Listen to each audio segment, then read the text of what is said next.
jasmani, bahkan mengalami sakit penyakit. Kuasa kesembuhan itu mengalir, menjamah setiap sumsum tulang-tulang, setiap kesakitan ini di dalam tubuh jasmani mereka. Hamba melepaskan kuasa kesembuhan di dalam nama Yesus, di dalam nama Yesus, di dalam nama Yesus. Setiap jiwa yang terguncang, jiwa yang tertekan, melepaskan sukacita dan penghiburan yang dari surga. Bangkitlah roh di dalam setiap mereka. Terima kasih Tuhan Yesus. Dan setiap kami yang dalam keterpurukan karena banyak perkara, banyak masalah, kami akan mendeklar pada sore hari ini bahwa bersama dengan kuasa Roh Kudus kami akan bangkit. Kami akan mengalami terobosan dan kebangkitan, baik dalam pelayanan kami, dalam pendidikan kami, dalam pekerjaan kami. Kami akan mengalami revival. Terima kasih Tuhan Yesus.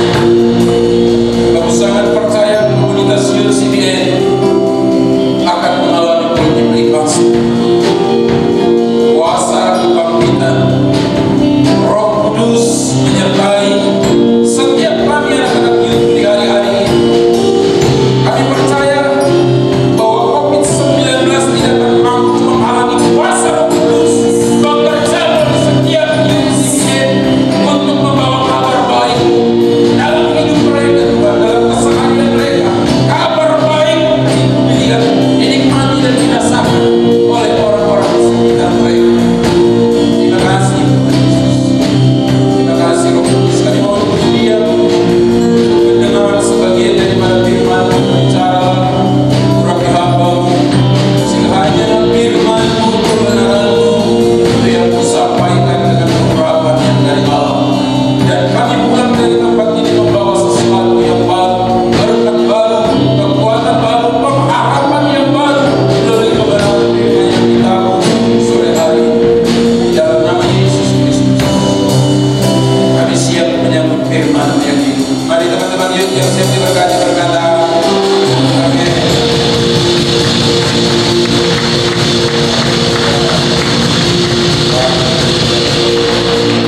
Silakan duduk teman-teman yuk yang dikasihi Tuhan.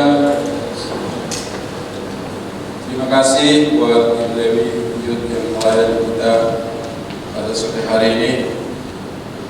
Teman-teman yuk, sore hari ini saya mau berbicara mengenai topik yaitu disukai Allah dan manusia. Amin. Di zaman multi apa sekarang ini, di zaman seperti teknologi yang berkembang, banyak media-media sosial berusaha untuk bisa mencari ketenaran.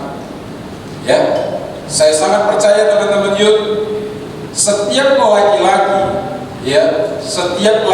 yang ada di tempat ini maupun yang ada di rumah sangat mencari sosok wanita untuk menjadi pendamping atau pacar atau apapun itu. Pasti ada sesuatu yang disukainya dari wanita itu. Demikian juga wanita.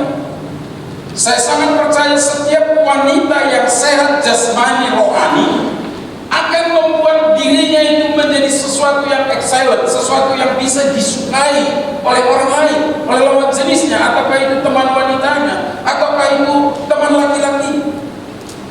Jadi bagi teman-teman youth yang sedang membangun relasi antara wanita dengan laki-laki atau laki-laki dengan wanita membangun hubungan spesial, saya sangat percaya wanitanya akan memiliki semangat hidup yang luar biasa dan dia akan berusaha menampilkan penampilan yang terbaik dalam hidupnya.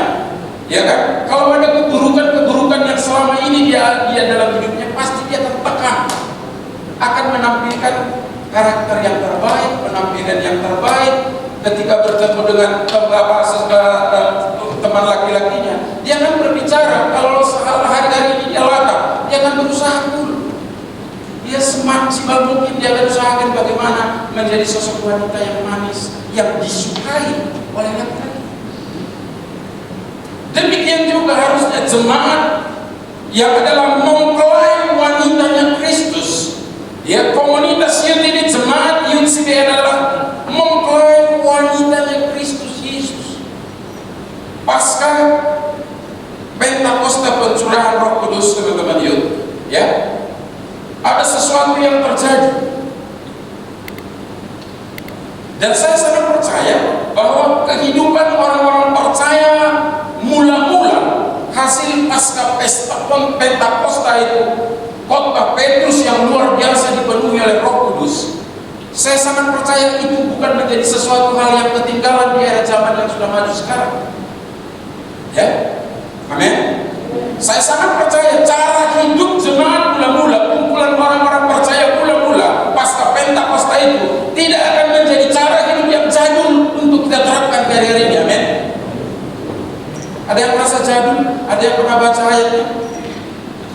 Bagaimana bisa disukai orang? Kita akan berusaha. Bagaimana saudara dan saya bisa disukai, memperoleh perkenanan, disukai, berbicara tentang saudara dan saya berkenan di hadapan Tuhan.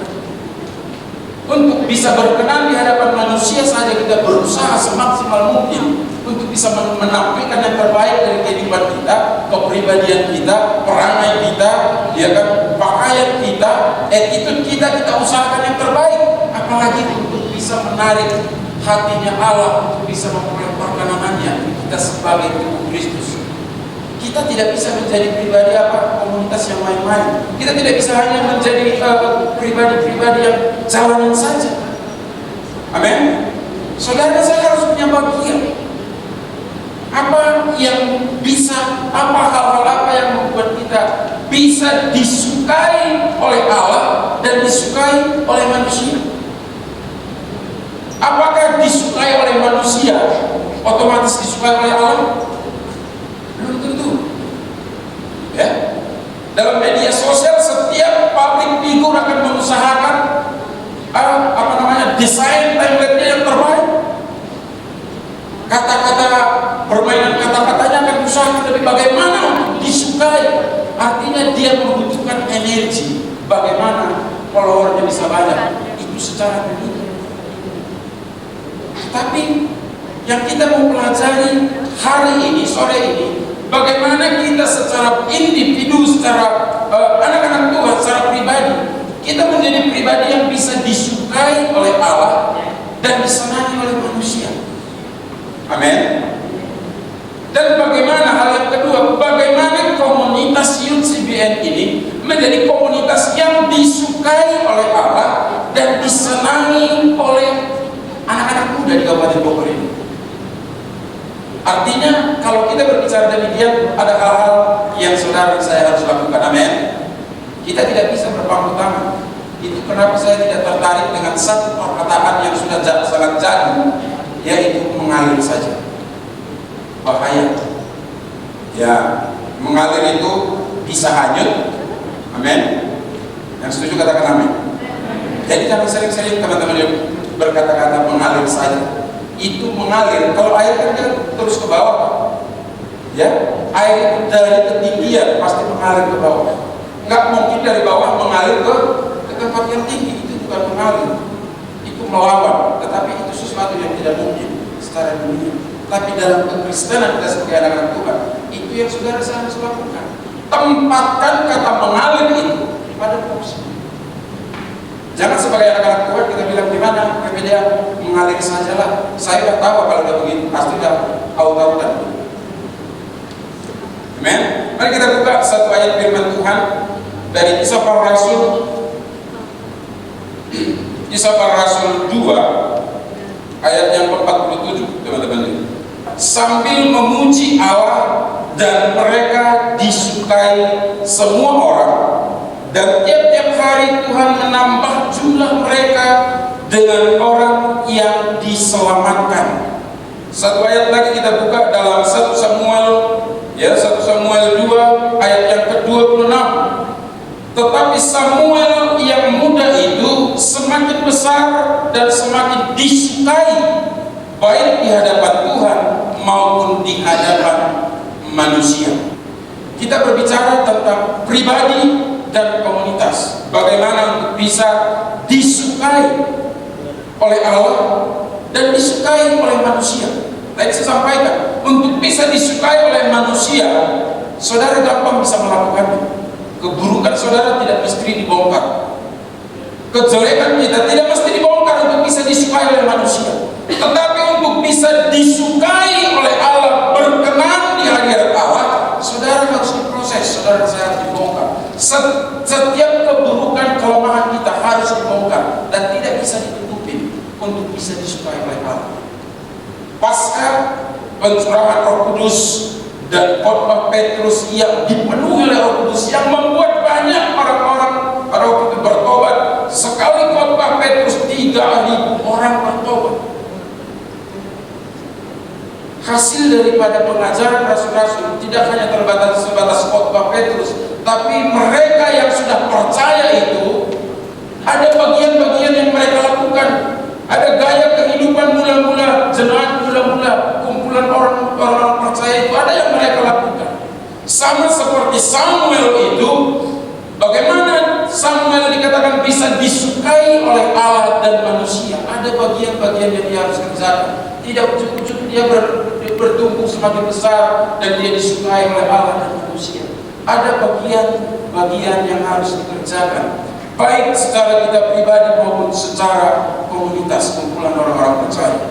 Yang pertama, teman-teman youth, kita mau belajar bagaimana komunitas orang-orang percaya dalam kisah para rasul ini dapat disukai, dan dampak dari disukai oleh Allah dan manusia. Ya, kalau di situ kan hanya disukai oleh manusia kan. Tapi saya sangat percaya kisah para rasul 2 ayat 47 itu tidak mungkin disukai oleh manusia kalau tidak memperoleh perkenan Allah. Dalam konteks kisah para rasul 2 ayat 47. Ya, apa yang mereka lakukan? Apa yang saudara dan saya lakukan sebagai komunitas Youth CPN, sehingga hari-hari ini komunitas ini bukan hanya komunitas yang digandrungi anak-anak muda Kabupaten Bogor karena musiknya yang keren, karena anak-anak laki-lakinya yang keren-keren, ada yang rambutnya panjang, ada yang ganteng-ganteng. Bukan hanya itu. Dan komunitas itu suka nongkrong, kadang di kafe, kadang kita begini, kadang bukan hanya sebatas itu. Itu cara-cara disukai oleh manusia. Tetapi ada bagian esensi dan lebih dari bagaimana yang kita lakukan secara manusia. Yang pertama dikatakan di situ, kalau teman-teman youth perhatikan di ayat yang ke-44 kisah para rasul 2 tadi, dan semua orang yang telah menjadi percaya tetap bersatu. Artinya secara komunitas, ketika komunitas youth ini adalah bagian dari kumpulan orang-orang yang percaya karena kuasa Roh Kudus yang menjamah saudara dan saya sehingga kita mengalami pertobatan, kita menerima keselamatan, dan kumpulan anak-anak muda ini harus tetap bersatu. Kalau di bagian pasal yang selanjutnya, pasal 4 ayat yang ke-32, ya, kisah para rasul pasal yang keempat ayat yang ke-32, perikopnya sama, cara hidup jemaat, maksud cara hidup jemaat mula-mula orang percaya itu. Adapun kumpulan orang yang telah percaya itu, mereka sehati dan sejiwa. Kalau di ayat yang ke-44 kisah para rasul 2 itu, adapun kumpulan orang-orang yang percaya itu, mereka tetap bersatu. Di ayat yang ke-32 pasal yang keempat, mereka tetap sehati dan sejiwa. Bersatu dikatakan dalam apa? Konteks apa? Kumpulan orang-orang percaya tetap bersatu menerima pengajaran dari para rasul-rasul. Mereka bersatu dan bertekun, berkumpul di bait Allah, memecah-mecah roti itu berbicara, bisa berbicara tentang mengadakan perjamuan, tapi itu berbicara juga bisa berbicara tentang berbagi firman, berbagi kesaksian di era zaman sekarang. Tadi di pengumuman sudah disampaikan bahwa I Care itu adalah kegiatan, ya, anak youth kumpul dalam sehari 1 kali seminggu, di mana dalam I Care 1 kali seminggu itu kita bisa saling mendoakan, saling membangun, saling. Tapi secara pribadi teman-teman youth, saudara juga harus memiliki namanya apa? PPDA, membangun dirimu setiap hari. Jangan mengandalkan eye care, ya kan? Sehingga WPDA-nya 1 kali seminggu di eye care. Bukan itu yang dimaksud. Saudara harus membangun diri sehingga saudara juga menjadi pribadi yang disukai Allah. Pertanyaan saya, apa jadinya ketika pribadi-pribadi yang disukai oleh Allah dan manusia itu menjadi satu komunitas kumpulan? Dampaknya bagaimana? Dan disukai lagi oleh Allah dan manusia, dampaknya hebat. Alkitab nanti jelaskan apa dampaknya sebenarnya. Haleluya. Pertanyaan saya, apakah hari-hari ini kita masih sedang berusaha dengan kekuatan kita untuk bisa disukai oleh manusia? Ini menjadi perenungan saya secara pribadi, teman-teman.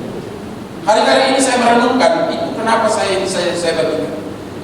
Apakah saya sedang berusaha mencari perkenanan manusia? Itu berbicara tentang bagaimana hidup saya disukai oleh manusia.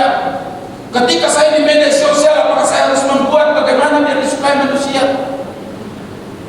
Itu yang menjadi pertanyaan kita juga hari-hari. Ya kan? Jangan sampai kita mengejar follower. Haleluya. Ya kan?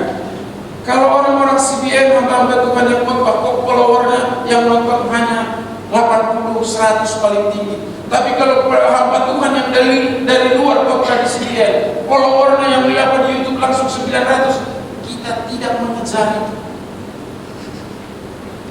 Karena sakit. Saudara, ini saya berkata, hal yang pertama yang saudara dan saya harus lakukan sebagai komunitas, ya di tempat ini, saudara dan saya harus bersatu. Bersatu itu berarti kita tidak berbicara tentang adanya pertengkaran, perselisihan, selisih paham, membawa kemauan kita sendiri. Amin. Bersatu dikatakan, dijelaskan sehati sepikir. Kalau dikatakan sehati, kita memiliki tujuan yang sama dalam komunitas youth. Kita memiliki pemikiran yang sama. Bagaimana mengembangkan pelayanan youth CBN sesuai dengan visi dan misi yang Tuhan percayakan bagi GPPK CBN. Yang setuju katakan amin. Amin. Jangan kita memiliki gaya kita masing-masing, kita memiliki cara tujuan masing-masing. Ketika kita mempraktekkan tujuan masing-masing dalam komunitas youth CBN, saudara sedang berusaha mencari perkenanan bagaimana biar saudara populer dan disukai oleh manusia. Bukan itu tujuannya. Komunitas. Amin.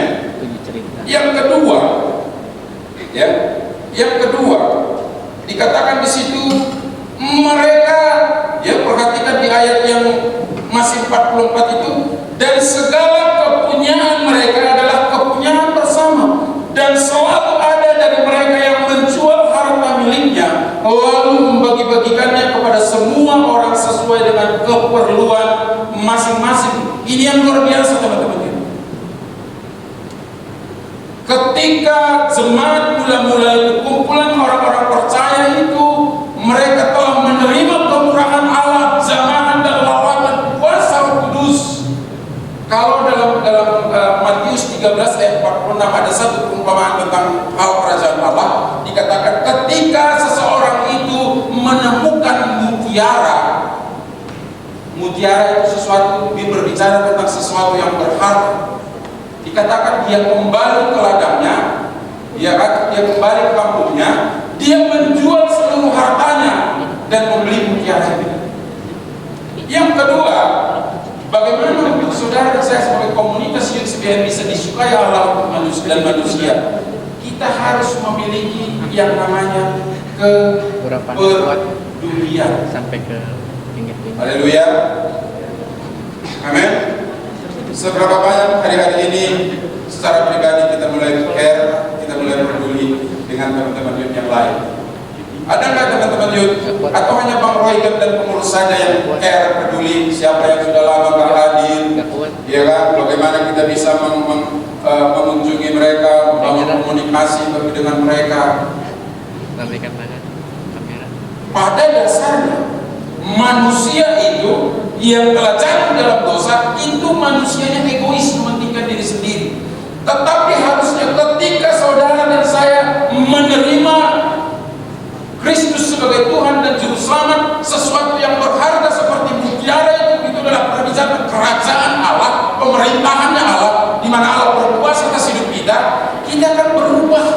dari mementingkan diri sendiri, dari orang-orang yang egois, kita mulai menjadi orang-orang yang care. Kita mulai berubah menjadi pribadi-pribadi yang peduli. Amin. Ketika kita menjadi kumpulan pribadi-pribadi orang-orang percaya yang peduli satu dengan yang lain, wow, Allah sangat disenangkan di dalamnya. Peduli ini berbicara tentang kasih. Hari-hari ini saudara, saya tidak akan pernah berhenti untuk belajar tentang kasih dan mempraktekkannya. Dikatakan di situ mereka berbagi, membagi-bagikan, bahkan dikatakan ada yang menjual hartanya. Kenapa ada orang percaya muda-muda itu yang rela menjual hartanya dan membagikan kepada teman-teman mereka yang sudah percaya sesuai dengan kebutuhan mereka, sehingga tidak ada yang kekurangan? Itu karena kemurahan yang mereka sudah terima, yaitu keselamatan karena pengampunan dosa. Dan mereka berubah menjadi orang-orang yang murah hati. Bukankah itu pernah dibuat menjadi value remembering? Bermurah hati. Bagaimana kehidupan kita hari-hari ini sebagai komunitas youth? Apakah kita sudah memiliki kemurahan hati? Kemurahan hati tadi berbicara tentang kepedulian. Apakah kita sudah menjadi orang-orang yang peduli? Ya kan? Di rumah apakah kita sudah menjadi anak yang peduli kepada mama dan papa kita? Kalau cucian piring, selalu saya bilang, kalau misalkan cucian piring, kalau misalkan ada hal-hal yang bisa kita kerjakan di rumah, apakah kita sudah menjadi anak yang care? Yang bisa membantu hal-hal kecil di rumah? Atau kita masih dengan zona nyaman, itu tanggung jawab orang tua? Haleluya. Pada makanan, gua habisin berbakti. Rasa peduli yang bangkit pada kumpulan orang-orang percaya itu pada pekerjaan Roh Kudus. Karena zaman Roh Kudus. Kenapa saya katakan demikian? Ada satu case, kalau teman-teman youth baca di Kisah Para Rasul maju ke depan di ayat di pasal yang kelima, ya, atau di bawah tadi yang di ayat 32, dikatakan di situ bahwa seorang Yusuf atau yang disebut dengan Rasul Barnabas, anak penghiburan seorang Lewi, dikatakan di situ dia menjual hartanya dan meletakkan seluruh penjualan dari hartanya itu di kaki rasul-rasul. Kenapa dia mau berbagi? Kenapa dia peduli?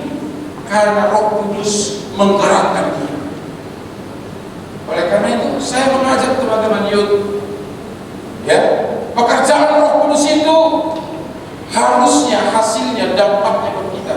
Kita berubah menjadi satu pribadi yang berbeda dari sebelum Roh Kudus itu memenuhi hidup kita. Jangan sampaikan saya sudah dipenuhi Roh Kudus, setiap ibadah saudara berbahasa-bahasa lain, semuanya kompak lagi semua berbahasa-bahasa Islam. Tapi kita tidak mengalami satu perubahan dalam gaya hidup. Dari cuek bertambah cuek, dari egois bertambah egois. Apakah itu hasil pekerjaan Roh Kudus? Artinya saudara sama Yesus. Tetapi hati-hati ketika saudara ingin melakukan satu kebaikan tanpa tujuan yang benar untuk bisa hanya disukai oleh manusia, saudara bisa terjebak dalam perbuatan baik dan kepedulian yang salah. Ananias dan Sapira, Ananias, perhatikan nanti kalau teman-teman baca di Kisah Para Rasul 5 itu, kenapa mereka mati suami istri? Mereka jual harta mereka, men. Mereka bagi, mereka kasih kalau untuk berbagi dalam bentuk kepedulian. Baikkah tujuannya? Baik, teman-teman.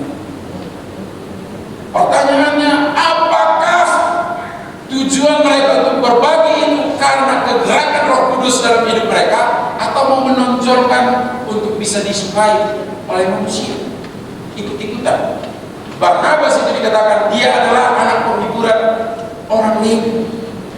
Saya sangat percaya dan menduga bahwa Barnabas itu yang dikatakan Yusuf, dia menjual hartanya dan meletakkan seluruh, bukan sebagian, teman-teman, seluruh hasil penjualan dari ladangnya, hartanya dia letakkan di bawah kaki rasul untuk dibagikan kepada orang yang membutuhkan. Perhatikan tujuan saudara dalam peduli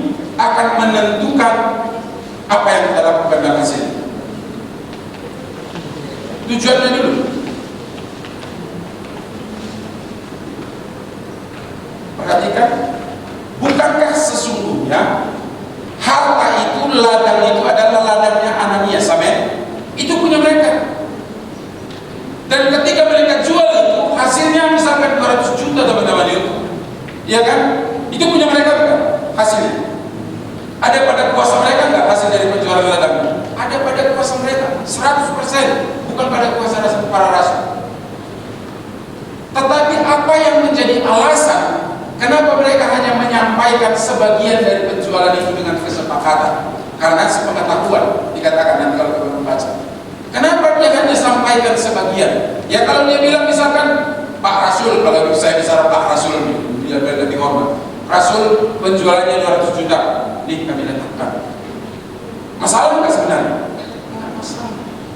Tetapi tujuan mereka, bentuk kepedulian mereka untuk mencari sensasi untuk bisa disukai, atau bisa saya buat bahasa sekarang ikut-ikutan, bukan karena pekerjaan Roh Kudus.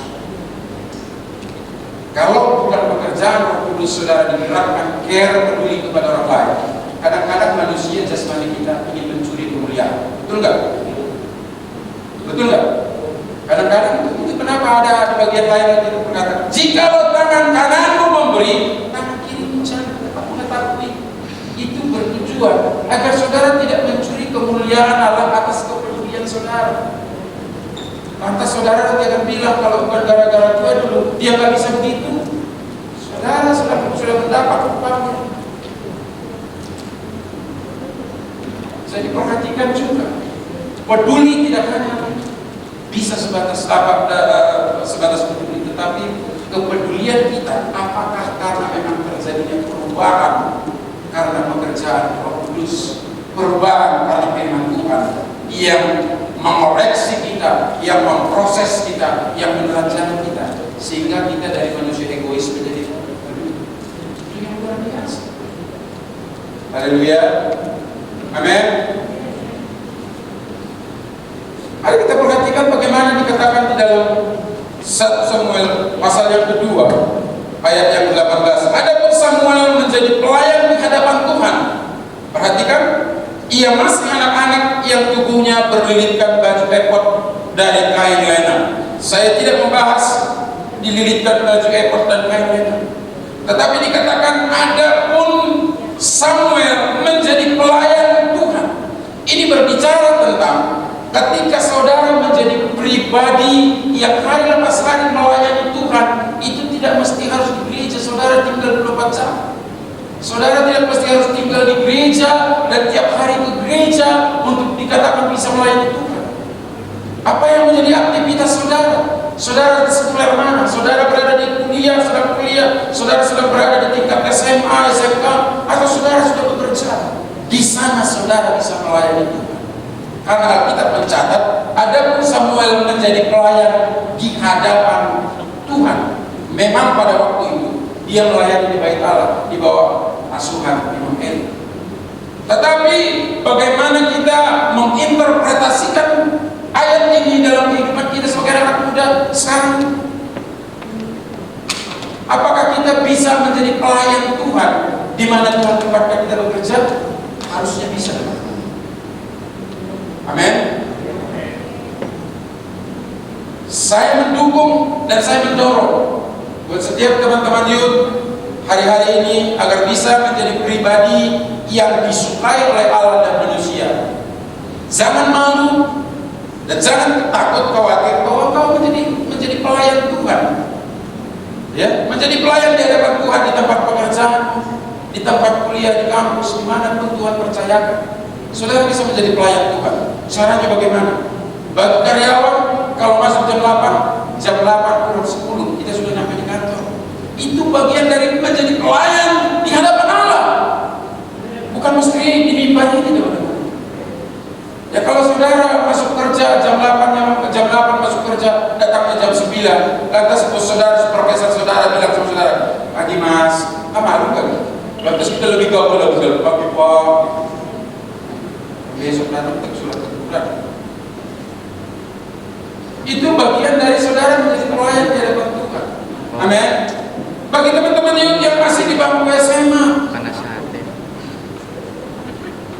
mendorong di momen-momen sekolah online sekarang. Jangan hanya mengerjakan tugas-tugas apa yang diberikan guru secara online, tapi karena nggak sekolah bisa belajar, bisa baca. Begitu besok mau ujian malam ini keburu. Begitu ujian minta handphone papanya, satu handphone dia satu handphone untuk membaca soal, satu handphone nyari jawaban di Google. Jadi saudara sekolahnya yang ujian Google, bukan saudara. Seberapa banyak yang melakukan itu? Amin. Tuhan sedang mengoreksi itu untuk menjadi pribadi yang disukai oleh Allah dan manusia. Haleluya. Amin. Jangan sampai anak-anak youth CBN melakukan hal itu. Satu handphonenya, ya kan? Satu handphonenya dari Google, satu pada posisi telah ujian. Kalau saya jadi guru, saya sudah tahu cara jawab. Haleluya. Ya kan? Guru itu meminta jawaban itu yang spesifik. Kalau biasanya Google itu jawabannya yang datang secara general. Baik kalau matematika, Mbak Google bisa salah kan? Bisa salah kan? Bisa. Bisa aja. Mari saya mengajak teman-teman yuk. Jangan sampai ujian butuh 2 handphone. Katanya kena semua. Atau jangan-jangan yang kuliah juga begitu. Ya kan, karena ini online kan. Kena wajib. Tetap yang kuliah punya jawab Google. Hati-hati, jangan mempertuhan Google teman-teman. Ya kan? Google Tuhan online. Bukan. Karena semua jawaban ada di sini. Hati-hati. Jangan yang mulai agak begini. Halo, temanya disukai Allah dan manusia. Itu kenapa kita harus siap dikoreksi. Amin. Untuk kita bisa menjadi pribadi yang disukai oleh Allah. Itu kenapa dikatakan tadi di 1 Samuel 2 ayat 26 bahwa Samuel itu bertumbuh besar, bertambah besar dan disukai baik oleh manusia maupun Allah. Yang kedua, apa yang dilakukan oleh Samuel dikatakan ketika dia menjadi pelayan di hadapan Allah, itu berbicara tentang dia membangun juga komunikasi, hubungan intim dengan Tuhan. Dampaknya dikatakan dalam 1 Samuel 2 itu ayat yang 1 Samuel 2 ayat yang ke-21 dikatakan bagian yang B. Perhatikan baik-baik teman-teman ya. Sementara itu makin besarlah Samuel yang muda itu di hadapan Tuhan. Saya sangat percaya bahwa yang dimaksud dengan Samuel muda itu semakin besar di hadapan Tuhan bukan hanya berbicara dia bertambah dewasa, tetapi rohnya semakin dipakai, rahmat Allah semakin. Kenapa? Karena dia melayani, menjadi pelayan di hadapan Tuhan. Dia membangun komunikasi dia, relationship dia yang intim dengan Tuhan, sehingga dia menjadi anak muda yang semakin besar, bukan badannya yang gede.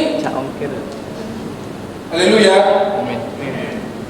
Saudara bisa disukai Allah pertama karena karakter kita yang baik, karakter itu siap kita koreksi. Hari-hari kebiasaan buruk itu siap kita koreksi. Ketika itu dikoreksi, Allah semakin bekerja dalam hidup saudara. Setiap ruang-ruang keburukan dan kebiasaan-kebiasaan buruk akan diisi oleh Roh Tuhan, diisi oleh segala yang baik, diisi oleh kebiasaan baru untuk menyenangkan hati Tuhan.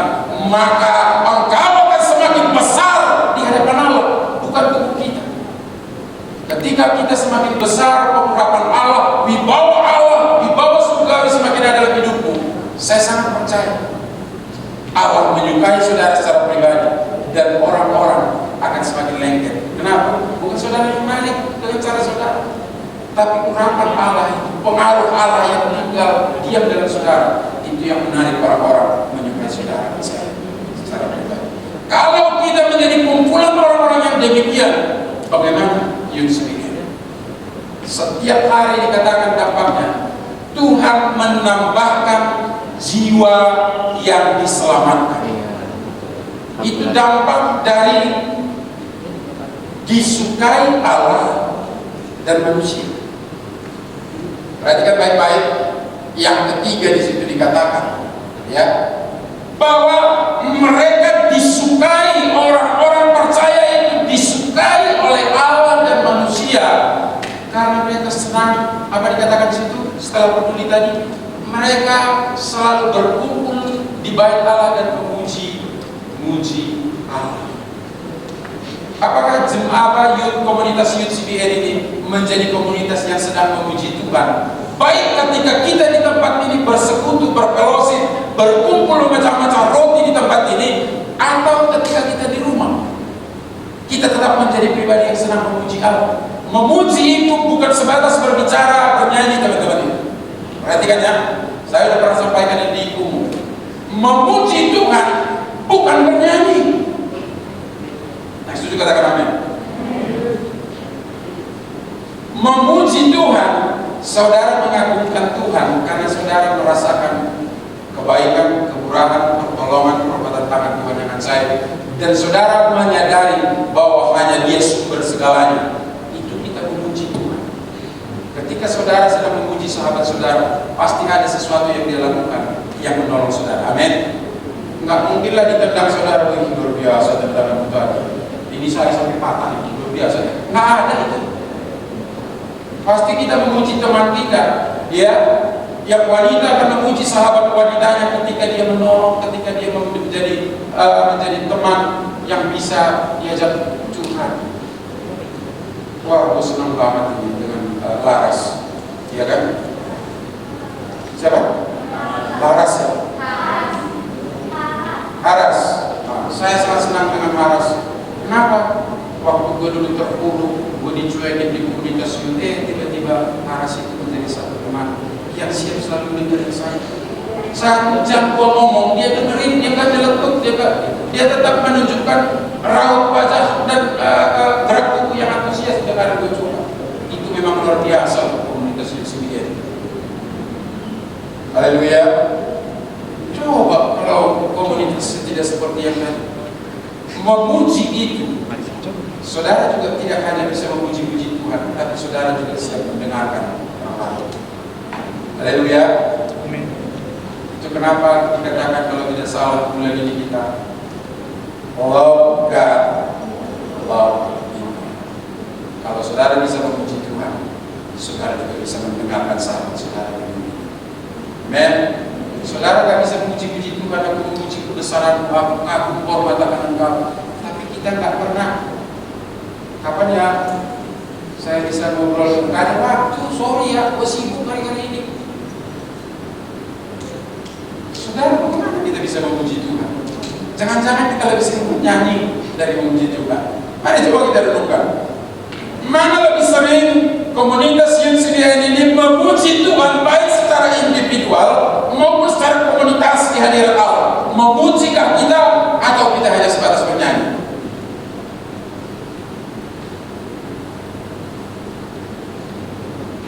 Katakan di situ di ayat yang ke-47 tadi, ya.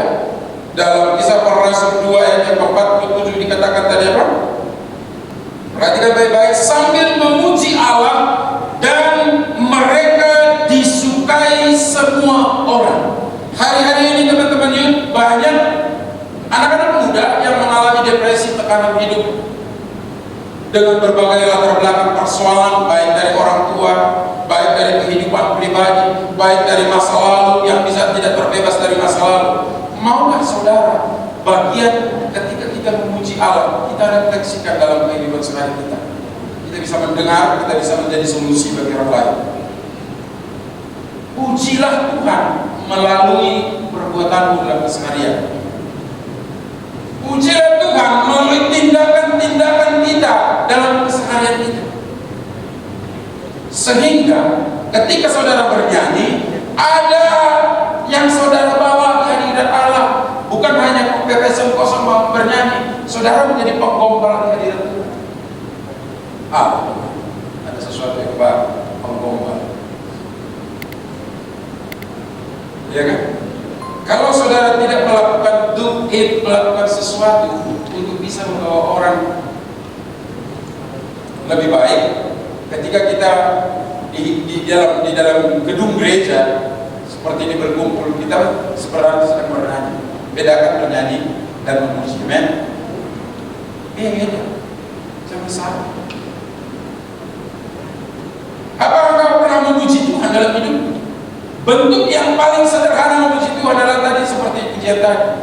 Ada mukjizat dalam, maka tadi bersyukur. Amen. Apakah kita menjadi pribadi yang bersyukur? Atau kita terus bersungut-sungut, komplain? Ya, kita melihat orang, kita komplain. Kita melihat teman kita lihat kejelekannya, kita komplain. Jangan nanti dibuat grup komunitas youth menjadi, wah itu komunitas komplain, situ orangnya semua komplain. Ya, kita datang pakai celana yang agak sobek, komplain. Kita datang pakai ini, komplain. Wah, payah di sana, tidak ada penerimaan di sana. Hati-hati. Oke, mari kita refleksikan bagaimana arti memuji dalam kehidupan Tuhan, dalam kehidupan sehari-hari kita. Jika kita menjadi komunitas yang disukai. Dari kehidupan keseharian saudara, orang lain akan bertanya, jadi di mana? Jangan sampai teman bertanya, oh pantesan ya di GBP Kesibinin ya, oh pantesan begitu orang lain. Beda. Tapi kalau dia bilang, ibadahnya di mana? GBP, wah, mau datang deh. Berarti ada pujian dalam hidupku dari dia. Ada sesuatu yang dia mau ikuti, yang keluar dari hidup dalam keseharian yang mau dia teladani. Haleluya. Amin. Saya berharap teman-teman youth ya, melalui renungan singkat pada sore hari ini, setiap kita mau hari-hari ini koreksi. Saya sudah menjadi mulai tua, tetapi saya belajar tetap siap dikoreksi. Baik dikoreksi oleh Allah maupun oleh anak-anak dan istri saya. Baik oleh komunitas ini. Jangan menjadi pribadi yang tidak bisa dikoreksi. Dan jangan menjadi pribadi yang hanya mencari perkenanan manusia. Saya ulang. Kalau saudara dan saya, contohnya hari ini ada 100 jiwa, ya kan? 100 jiwa dari pribadi-pribadi yang disukai Allah, akan seperti apa dampaknya? Kalau dikatakan di sini ayat yang 47 bagian terakhir, perhatikan baik-baik. Dan tiap-tiap hari Tuhan menambah jumlah mereka dengan orang yang diselamatkan. Ketika saudara siap dikoreksi, ketika saudara menjadi orang yang peduli, ketika kita menjadi komunitas yang tetap bersatu, bersehati, sepikir dalam tujuan untuk menyukakan hati Tuhan. Catat baik-baik yang dikatakan di situ, Allah yang menambahkan bilangan mereka, bukan manusia. Itu yang saya pernah kembangkan 2 minggu lalu, 3 minggu lalu di umum. Multiplikasi itu pekerjaan dari Roh Kudus. Saudara, saya hanya menjadi alat untuk menabung. Yang setuju katakan amin. Bukan hasil kerja keras kita semuanya, teman-teman. Ya, kalau kita bilang, wah ini karena saya, saudara sedang membangun saudara untuk bisa disukai oleh manusia. Itu kenapa Paulus mengajarkan, kami ini hanya seorang hamba yang tidak berguna, yang hanya melakukan apa yang kami bisa. Kita harus sampai pada titik itu sebagai seorang pelayan. Maksudnya agar kita tidak mencuri kemuliaan Tuhan, agar kita tidak membungkukkan dada kita. Kalau bukan karena gue, nggak ada gue. Haleluya. Jelas dikatakan di situ, Allah menambahkan bilangan mereka dengan orang yang diselamatkan. Bisa nggak teman-teman injilin orang 1 bulan, 1 pun gak ada yang bertobat? Bisa nggak? Saya udah banyak mengalami begini. Ketika saya injilin dengan orang yang ada debat, wah dia malah lebih pintar dari saya tuh Pak. Apa? Ayat pas lagi, ayat-ayat semuanya pas. Dan kita beradu argumen. Asik. Yang banyak dapat. Kalau udah begitu, nggak usah ditulis. Dijual. Banyak. Kadang-kadang kita udah nginjilin orang, kita udah berusaha-usaha, satu pun gak ada yang berubah, satu pun gak ada yang bertobat. Itu membuktikan teman-teman youth bahwa Allah yang menambahkan, Allah yang membuat orang bertobat melalui Roh Kudus. kita adalah tadi dikatakan, saudara saya harus tetap secara komunitas bersatu, satu pikiran, satu jiwa. Ya, apa kita masih perlu satu roh? Alkitab tidak menyatakan di situ di bagian konteks sekarang hari ini. Karena saya sangat percaya komunitas youth sudah satu roh. Pertanyaannya, apakah kita sudah sepikiran dan sehati? Haleluya. Kalau satu roh, saya percaya kita sudah percaya pada Yesus Kristus dan Roh Kudus dalam kita. Pertanyaannya, apa kita sudah sehati dan sejiwa, sepikir maksudnya? Kalau sejiwa itu bicara tentang pemikiran jiwa. Itu yang belum tentu. Haleluya.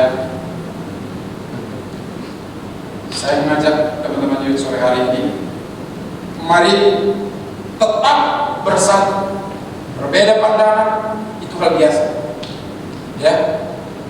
Berbeda pandangan itu hal biasa. Saya kasih contoh. Saya sudah menikah 18 tahun, 19 tahun. Sampai hari ini saya dengan istri saya masih bisa berbeda pandangan dalam hidup ini. Tapi apakah kami harus bisa rancang? Halo, saudara dan saya yang ada di tempat ini bisa berbeda pandangan, tetapi apakah saudara harus berselisih? Tidak. Apakah kita harus mundur? Tidak. Bagaimana pandangan itu bisa menjadi satu? Perlu sehati. Tujuannya harus sama. Amin. Jangan memiliki tujuan masing-masing. Tujuannya di komunitas yang sama. Saudara semakin mengenal Kristus secara pribadi, dan saudara juga membawa orang mengenal Kristus menjadi serupa seperti Kristus. Itu tujuan. Haleluya. Saya mengundang musik naik ke atas. Ya. Kesimpulan dari firman Tuhan sore hari ini, teman-teman. Ya. Kesimpulan dari firman Tuhan sore hari ini. Perhatikan bagaimana hari-hari ini kasih kita, kepedulian kita. Apakah kepedulian kita hari-hari ini sudah mulai pudar? Dan bagaimanakah kita mulai bisa merefleksikan bentuk dari kepedulian kita hari-hari ini kepada orang-orang yang ada di sekitar kita? Saya sangat bersyukur ada satu anak youth, ya, yang hari-hari ini saya tidak perlu sebut namanya. Saya melihat dan saya merasakan pergumulannya begitu hebat, tapi dia tetap kuat. Tetapi saya bersyukur ada satu anak Tuhan juga yang bisa memiliki kepedulian akan keluh kesah dan kesusahan dari satu anak yang lain, sehingga ada solusi. Walaupun mungkin tidak maksimal, tetapi itu bagian dari care. Di youth ini ada namanya apa? We care, we move.